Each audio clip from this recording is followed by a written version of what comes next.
Aloha. I am so excited to have Reverend Richard Carlini. Did I say that right? With Yes. me today. He is just a wonderful man. We had the opportunity to be on a panel together for a big Unity Church. I started to say Grief Fest. I shouldn't say that, but it was a wonderful program. Yeah, it was kind of a wonderful program on dealing with grief from different perspectives, from different authors on grief in December, I guess it was. Yeah. And I knew then I wanted to have him come be on the podcast with me, so because he's got an incredible background, and I'll let him introduce himself to you because he's very special. So can you tell us about you? Thank you. Thanks for having me on your podcast, Emily. It was great to be on that grief fest, as you call it. It was a grief fest, I'll tell you. The chat was extremely interesting. It was moving through there. Well, tell you a little bit about me. Well, I have a long history in the healthcare industry. I became a nurse, a registered nurse back in 1974 when there were very few men in nursing, and went into emergency and intensive care medicine. And then as things changed in the world of healthcare, I just was not that kind of a nurse anymore. I didn't get excited about the sirens and the emergencies, and found that I was happy lollygagging a little bit more. So I discovered home care and hospice, and gosh, I was in hospice for over 25 years. And so in the last part of my career, in healthcare, I spent time as an administrator of several different hospices and clinical director and regional director. So did a lot of work with death and dying, a lot of work with grief, bereavement programs, that sort of thing. And then somewhere in my early 50s, I fought the call to ministry, but alas, I didn't win. And so I became a Unity minister, graduated from what was called Unity School of Religious Studies in 2004. And I had pioneered a ministry in Central Phoenix, been an associate minister at Seattle Unity. And right now I'm a part-time minister at Unity Center of Davis in Davis, California. And I also have an alternative ministry, which is at times a grief fest itself, doing death cafes or dialogues about death and dying and classes on death and dying. So somehow I've gotten into this line of grief, and really what's important to me too is finding happiness in the midst of grief. Grief is a part of life, and as we work through it, I think it's really special to keep the knowledge that we will have happiness, we will feel it, and if we can hold on that from the beginning, it certainly makes it an easier thing to happen. It does. You've just reminded me a couple of things that I was at one point in my life a licensed vocational nurse, and I started that in 1975. So I did that while I was going through college to get the rest of my education. And my specialties were OB, OR, and ER. And ER mostly because I still own my family's ambulance company that is 62 years old now. So sorry that I chuckle, but you don't look much like an ambulance as a company owner. Well, we never thought we were going to do something like that, but it happened, and it's been kind of a wonderful part of my life. But in those days, you only had to be 14 years old and have an advanced first aid certificate to be an ambulance attendant. 14? 14. So my dad it was a small town, and my dad was the Red Cross first aid instructor. So he made sure that I was trained by the time I was 14, and I went on my first call when I was 14. I love that. So I've got quite an extensive background in different healthcare related things. And then my husband before Ron, Jacques, was a bioethicist, and his specialty was living and dying. Oh, wow. And he was the facilitator for the first real grief group in in the community where he lived with somebody who was also a marriage, family, child counselor. So the two of them did the group together. And he used to come home after those group meetings kind of almost depressed, which was odd for him because he was one of the happiest people I ever knew. Our bird laughed like him. Our bird didn't talk, but I'd think that he was home when he wasn't because I'd hear him laughing that much. But when after I had no desire to go to a group after I had that experience with him. And then after Ron died and I was living here on Maui, I thought I got to do something. I've got to meet people somewhere. But again, I was just fighting going to a group because I didn't want to go sit someplace where everybody was crying. And one of my people that I had met said, well, come to a death cafe with me. And I'd never heard of such a thing before. And so I went with her and I said, I've found where I need to be. And it was really good. And the person who was facilitating it was doing so many different things that he kind of started letting it slip. And so I went to him and I said, if you want me to keep this going, I'll do that because I want to go. And so I did that for a while. And then, the pandemic happened and all the face-to-face stuff stopped. But I love the concept of a death cafe. I was so excited when I heard you mention death cafe because I really like it a lot. I'm going back to the happiness thing again, but yeah, to be able to get to happiness, if we could start to have these talks about death and dying, about grieving before, or just begin to have them even now before additional traumas happen that lead us into grief, and get started on the conversation, to open up to it, we more open up to the process of grieving and we can work through it. We're open up to allowing ourselves to grieve then. Right now, we're in the society in America where we're not that open to grieving. I mean, when was the last time somebody said to you, oh, you're grieving, thank goodness? Yeah. Nobody wants to talk about it. That's one of the reasons I like to talk to people who are grieving, because they can talk about it. But somebody who either hasn't really had a deep experience with grief, or it's been a long time ago, or they just don't want to deal with that sort of stuff. And it makes it really hard. After Jacques died, I didn't have anybody, everybody just disappeared. And we were very prominent in the community. We knew tons of people. And I was shocked. I stopped getting invitations anyplace. And it was really, really hard because people kind of, once one person dies, the door kind of gets closed on the people that they're close to. And I think that's why the Death Cafe here appealed to me so much. We had it at a Mexican restaurant with guacamole and nachos and beer and cerveza, and margaritas. A real cafe. Yeah. And it was just really cool.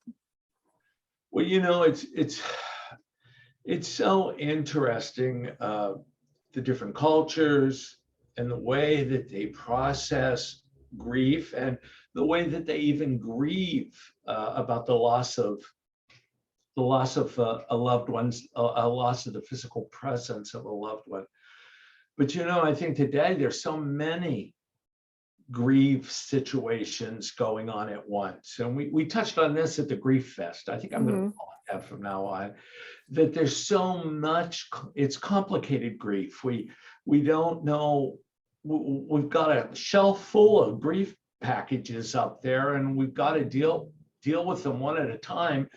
And God knows they never pop up one at a time. It's two or three, and you got to figure out which one you're going to invite in for the day and deal with. So much has happened, and it's, and what I think is traumatizing today is that it's that sawtooth type of a curve with, it's happening and it isn't happening, and it's happening and it isn't happening, and here's a surge and there's not a surge, and then my mother is locked in the assisted living facility since before Christmas again, and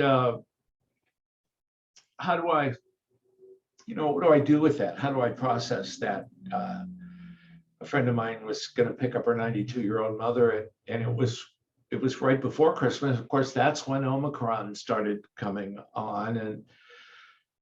And before Christmas Day, they locked the assisted living facility down. And she was bringing her to her house to have Christmas dinner with just her, so it would be safe and everything. And I felt bad, but they zoomed her in to the family, and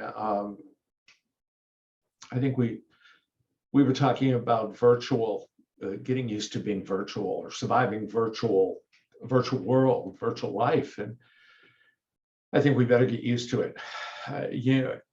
I think it's ironic how when I was younger, I remember the Jetsons, meet George Jetson, and everything, the telephones were all video conversation. And we thought, oh, video, wow, I can't wait, maybe that'll happen someday. And we're resisting it. Some are. I'm really enjoying it. It brings me happiness. Me too. I was just telling somebody today, I actually was on a grief panel earlier today, and it was about my book. And I said, it's because I live on Maui, it's a wonderful place, but it's extremely remote. Had my book come out some other time other than during the pandemic, it would have been a challenge for me to get a lot of the marketing opportunities. But because it came out now, I was able to have a virtual book launch. And in that community that I lived before with Jacques, their local bookstore had a book launch for me there, and it was all Zoom. And I'm able to do this podcast. I'm able to be on podcasts. I have been on podcasts or radio interviews or TV interviews all over the world.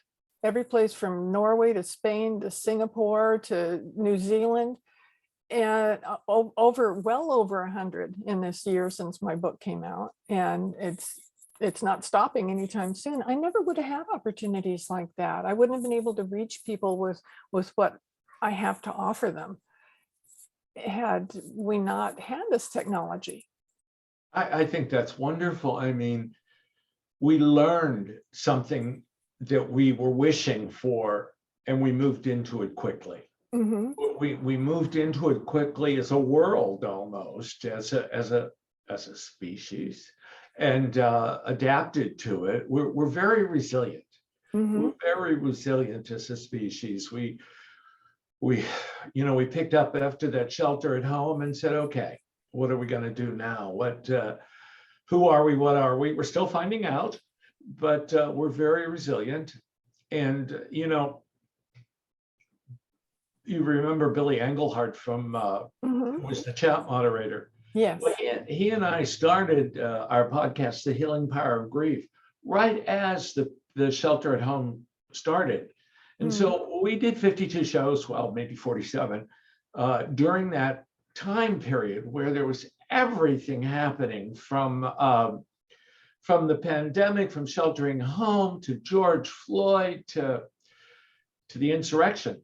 Mm-hmm. And the grief that surrounded that was, we were able to bring in topics that we never would have thought to bring in before. And we did talk about grief at the end of life, but, we spent several weeks talking about the grief of the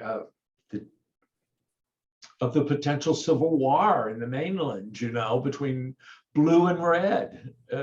Wasn't it blue and red before too? My goodness. And you think I would have caught on to that before. And it was fascinating at the different, and watching this complex grief started to happen and change. We need it. That's why I think death cafes are so important. We're having, I'm switching here a little bit, but staying on the death cafe, I'm teaching a class right now to the ministerial students at Unity Worldwide Spiritual Institute, Ministry at the End of Life. And it's a real eclectic kind of group, and it's all virtual, right? This portion of it. And I have different, the demographics are everywhere. It's not big, about 7 students, but one is in New Zealand and they're in each time zone. And there's a younger, most of Unity ministers are middle-aged, you know. I'm sorry if you're listening, Unity minister. And I could have said something else. And but I asked one of the girls in the class when I didn't want to ask her age. I said, when did you graduate from high school? Because she had made a statement. She said, well, I don't know about the age group that you guys are in, but my age group's talking about death. I mean, it's in our face all the time. We're talking about it because it happens, and we're seeing it all the time. And I said, well, when did you graduate from high school? And she knew what I was doing, but she said 2014. Well, Wow. three of the other people in on the gasp. And it was interesting because we got into a discussion about it because it's important because, we've got so many generations working in the system right now, more than we ever had before. Oh, yeah. 3, and now we must have 6 going on. And we're similar but different. But, I think my generation, we're trying to wrap our head around the pandemic, blue and red. People won't take a vaccine. I know that.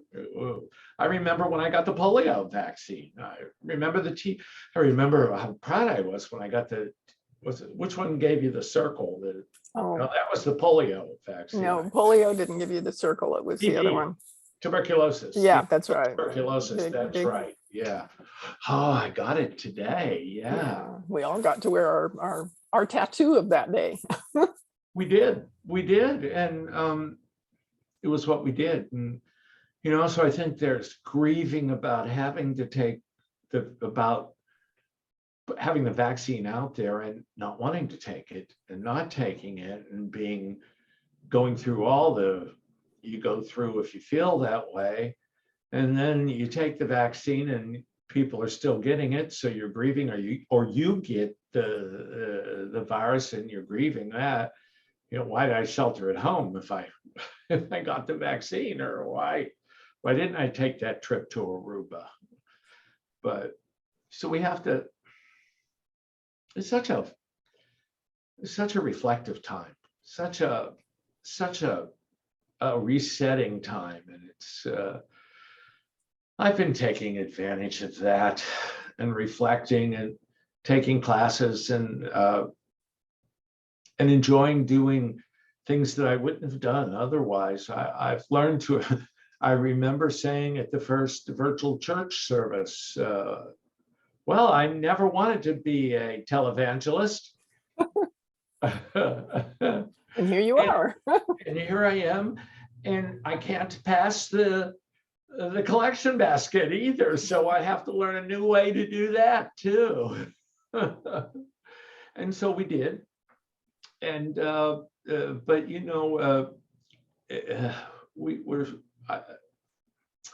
it's a time to reflect and reset and really look at grief differently, look at death and dying differently. I've seen so many wonderful things happening at death cafes. I'm having a sort of death cafe.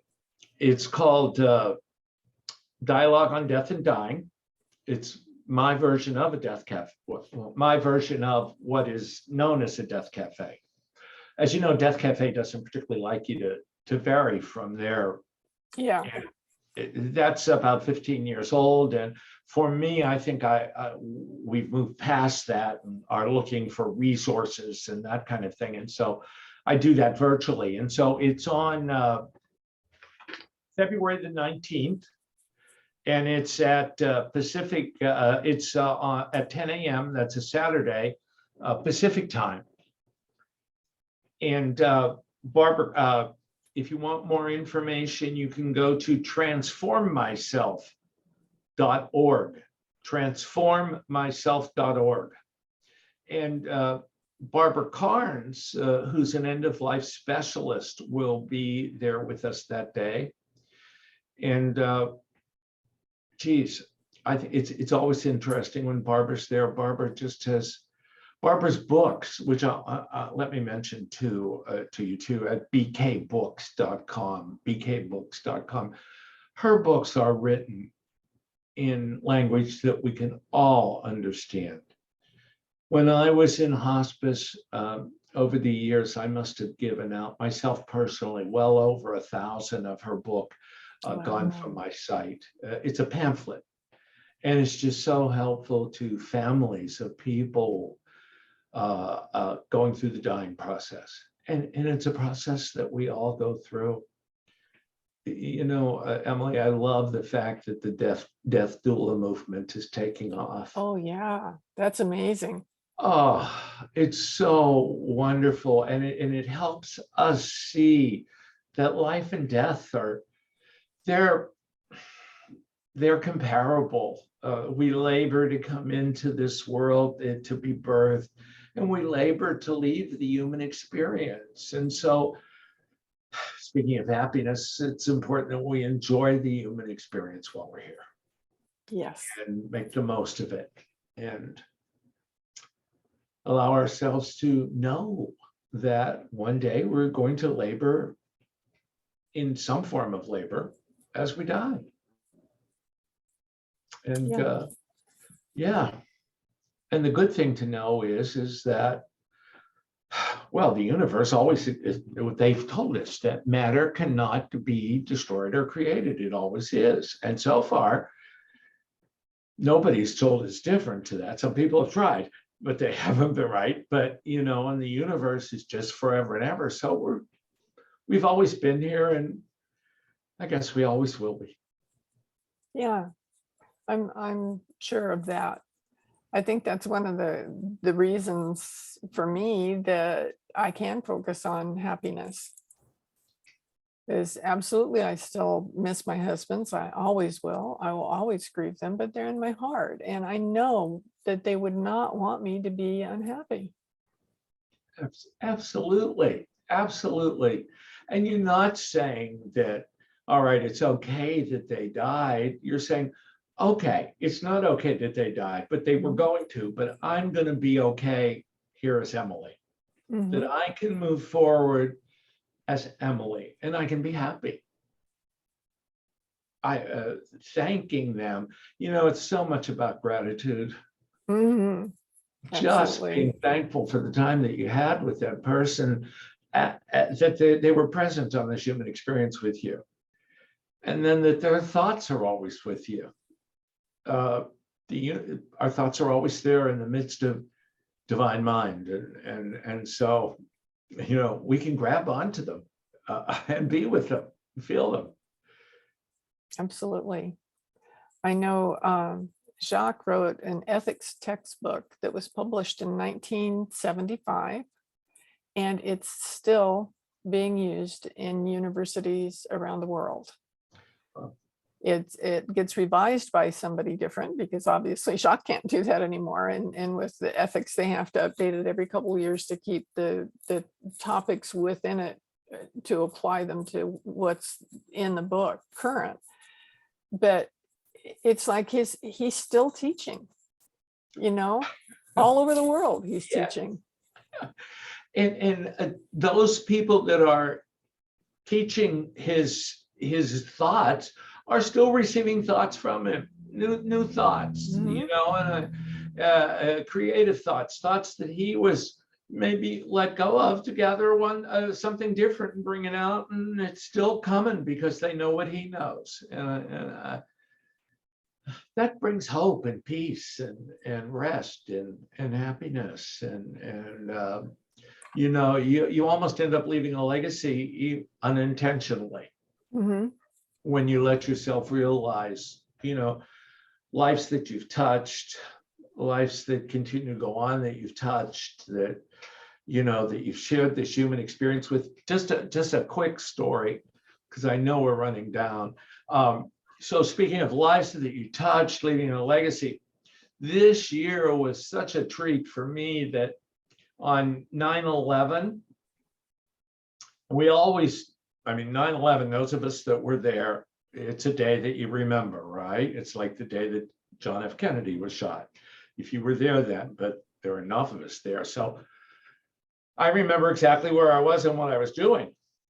And when the second airline hit the World Trade Center, and the person that I was with, and I was in a dental chair in Kansas City. I was going to seminary at the time, and the dental hygienist that I was with, we just stood there with, she could have done the dental work because my mouth was just wide open, watching this. And this year she found me on Facebook and messaged me. She said, Wow. I think of you every year that we were together and the energy that we felt together when that was going on. And I'm reaching out to make, I'm sure this is you, but I'm just reaching out. And I understand if you don't want to connect. And I wrote back, thank you. I connect with you every year at this time, and I can picture that dental office, and it was very modern. They had televisions hanging down in each cubicle. So all the patients and dentists were aghast. Oh, wow.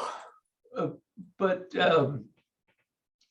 so, you don't know what lives on, who you've touched or what you've done that's touched somebody. Yeah.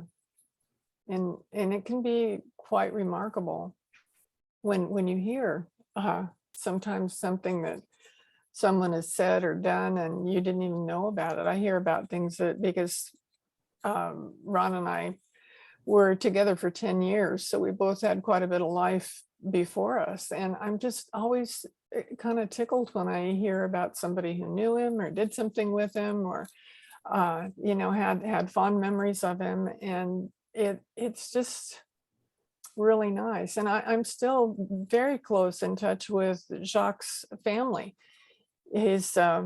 All of his cousins are in their 90s now.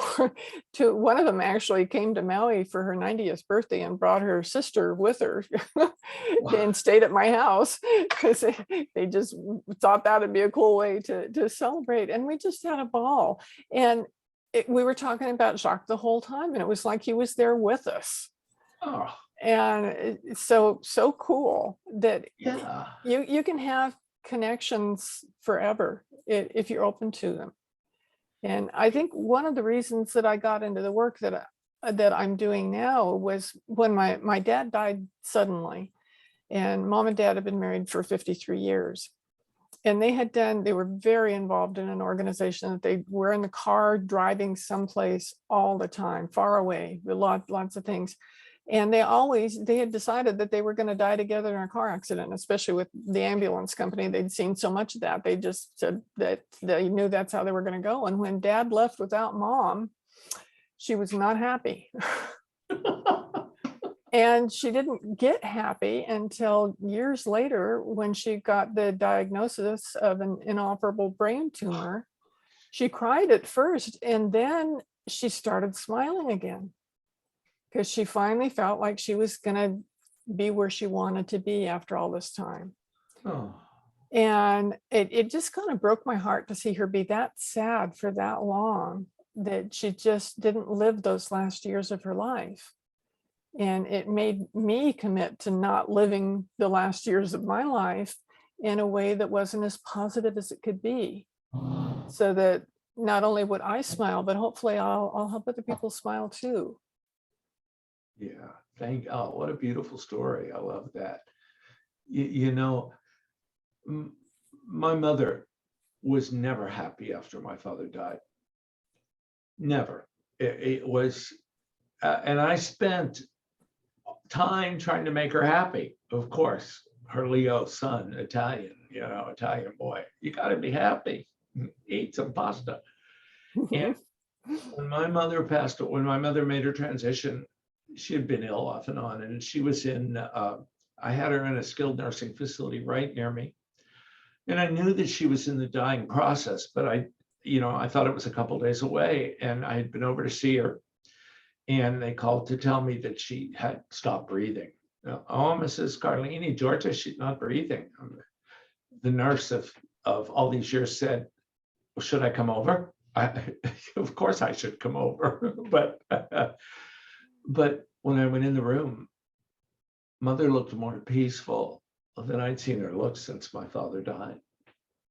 And it was a great relief to me to feel what you said, that she was finally that she was happy now, that she really wasn't happy without Dad. And I don't remember how long they were together, quite a while. It's just, I was just stunned at how peaceful she looked, and thank goodness I have that picture in my mind. I'm thankful for that. It's so important. And I think with having the experiences we've had, we really recognize the value of taking care of yourself and taking care of your heart and taking care of your happiness. Yeah. And I love my parents. They've been gone a long time because I was born late in their life. And I just, it would be nice if I would have been able to be with them longer, but I will love them forever just the same. And we have to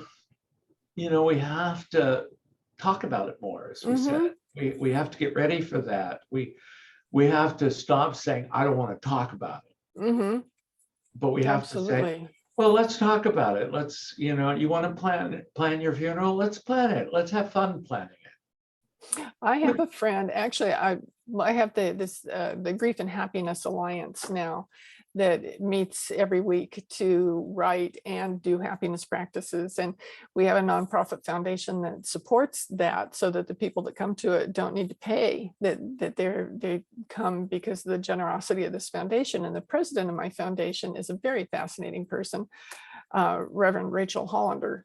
And she has her whole everything to do with anything about her dying planned out in every bit of detail that she possibly can. And she reviews it with her mom at least once a year and goes over, and if anything needs to be adjusted, it's adjusted so that she knows it's going to turn out just the way she wants it.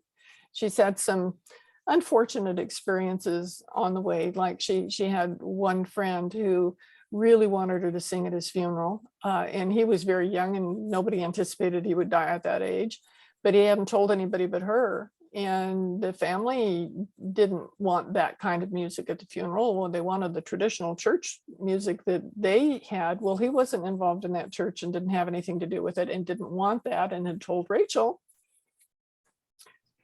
But she didn't get to sing at his funeral, and she just said, I'm not going to have it that way. And it sounds like a fabulous thing she's got planned. It's quite wonderful, and I think it's so cool to really think about what kind of celebration you'd like to have. And I mentioned to you before about Ron said he really wanted to have a service at Agape. Well, Agape's on the mainland and we're here, but we did it anyway because that's what he wanted to have. That is what is so important, is having the quality of life before you die. And then saying, this is what I want when I do die. This is how I want to be honored. This is how I want to be celebrated. This is how I want to have my body put to rest. And it's honored by family and friends because they know what it is that he wants. I remember walking down the aisle with my friend Sal's ashes, with his mother beside me, and this was during the AIDS epidemic. And it was in an Episcopal church, and there were several priests in front of us, and Sal had specifically said he wanted beaucoup incense. He wanted a lot of incense. Well, there was a lot of incense, and people were starting to wheeze. The priest says, well, we don't usually have this much incense, but Sal wanted it, so here it is. And I just thought that was, I love that. That was just so Sal. That's so cool. So when it's that person, I know Jacques' celebration was absolutely amazing. Besides being a philosophy professor, he also was a singer and actor, and he did lots of community theater and some paid acting, and he fabulous singer. And a really good friend of his who was also an actor, was very creative, and he had since moved to Georgia, and we were in California, and he called and he said, can I do the service? And I said, sure. I'm sure whatever you do would be fabulous. And as a theater person, he orchestrated the whole thing. It was amazing. He used the play Our Time, not Our Time, Our Town, Our Town with the stage manager. Yeah. He played the part of the stage manager. Oh, wow. And he did the whole thing in character. And he wove everything in that happened for the service into that idea with the music, with different people singing, with all of Jacques' family's very musical, and the different kids, grandkids he had played their instruments, and we had friends that sang. We had, of course, theater people had to do theater things, and it was amazing. It was absolutely incredible. And he would have been absolutely thrilled to death. And one of the best things was back in the olden days, he was a lot older than I was. He had a live radio show in Los Angeles where he sang, and this other guy played the piano. He really did have a beautiful voice. And there were some old scratchy 78 records that had been recorded then, and we didn't have a 78 player, so I hadn't had a chance to listen to them. But since I worked at the university, the sound guy, tech guy at the university said, let me see what I can do. So when we walked into the service, Jacques was singing. Oh, be still my heart. Oh, how wonderful. It was so you really got to incredible. experience Jacques. I mean, and unfortunately, we run away from that. Yeah. We run away from that. We run away from that. We go to these sterile, organized religion, funeral services that you're up, down, doing this and that and the other, and going to cemeteries in the middle of blizzards. And I don't know, that just, I did a funeral once, or a memorial service, I should say, but it was a funeral as well, because it was a casketed funeral. And the woman was an equestrian. And it was there were 400 people there, and people on horseback came in. It was how cool. Wonderful. It was just wonderful. And everybody started to cry, and was able to get in touch with who she was. And that's the part that everybody resonated with, and they got to be with it there and be with her. Yeah, that's so special. I know Ron's very dear friend, the one who died that got me started writing this book, was a USC alum and very big wig alum there. And he lived I guess it was about 3 hours away from USC. And when they had his service at a Catholic church that was at the high school, the Catholic high school. And so when the people came out of the church, here comes a USC marching band across the football field. Oh, I love that. I thought that is so cool. He would have loved that. It was just really, really cool. And Ron's ash scattering that we did here in Maui before we went over for the service at Agape, I really didn't know that many people at that time. And I did have a very close friend that had actually moved over here when we moved over here, because we had a cottage that we were going to rent. And so she came over and rented the cottage, and she's fabulous, one of my dearest friends. And she made the arrangements, and we had it at the beach, and she had a Hawaiian kapuna do the service in the full Hawaiian regalia. And he did it all in Hawaiian. And I had no idea what he was saying. But at one point he came over and he knelt down beside me and he whispered this whole long thing into my ear. I don't know what he said, but I felt it in my heart. It was really fabulous. And all the people that came to the service amazed me because, as I said, we didn't get to know that many people here. But his doctor came, our gardeners came, the housekeepers came, friends of friends, people that we knew a lot of musicians, and they came. And what got me was they all brought flowers out of their yard in bags. And when we got on to the canoes that are tied together, two big long canoes, and it's like a catamaran, but it's not fancy like a catamaran, it's a canoe. Mm-hmm. We got in those together, took the bags with us, paddled way out into the ocean and then had the ashes and the flowers all floating out in the water at the same time. Oh, oh, So services can be anything you want them to be, anything that strikes your heart, anything that would cause great memories for anybody who came to the service, what are celebration, whatever it is that you choose to have, but choose, plan, figure out, tell somebody. Don't just make it up in your head and never share it. yeah, that's it. Say that again. Don't just make it up in your head and never share it, because that's what we do. Mm-hmm. We know, but we just don't share it. We're afraid nobody want to talk about it. Or maybe we're afraid to talk about it, even though we rationalize it in our head, well, Yeah. if I don't tell anybody, it'll never happen, Yeah. I won't die if nobody knows what I want for my funeral. There you go. Oh, I love that one. We could write a book on that title. I know. My mother-in-law used to always say, if I die. Yeah. Well, this has been so delightful talking to you. Certainly a happy podcast, and I'm sure people will be smiling along with us when they listen to this, and that's just great. And I will get those URLs, the addresses from Richard, and we'll put them in the show notes so that you can have them. So don't worry if you missed them as we were going along, and you'll be able to have access to those and use those. And I guess our message from today is just be happy and plan your celebration. So we'll see you again next week.